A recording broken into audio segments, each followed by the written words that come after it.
अस्सलाम वालेकुम, मेरा नाम है मोहम्मद अज़ीम, मेरी लोकेशन है फैसलाबाद की।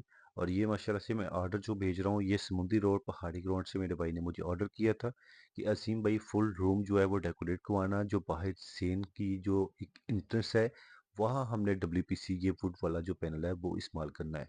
तो फुल रूम में पीवीसी वॉल पैलिंग और साथ डब्ल्यूपीसी पैनल और सबसे अच्छी क्वालिटी का 16 इंच वाला पैनल और साथ उसमें अपटन पीवीसी सीलिंग का मेरे भाई ने जो ऑर्डर किया था वो मैं ऑर्डर भेज रहा हूँ। और ये कलर थीम आपको चेक करवा रहा हूँ। नेक्स्ट वीडियो में आपको दिखाऊंगा कि ये कलर थीम जो मैं भेज रहा हूँ ये कमरे में लगी हुई क्या इसका व्यू और क्या इसकी खूबसूरती आती है। क्योंकि फुल रूम जब डेकोरेट हो जाता है तो फिर आपको एक अंदाज़ा होता है कि ये वाले पैलेंग की क्या खूबसूरती आती है।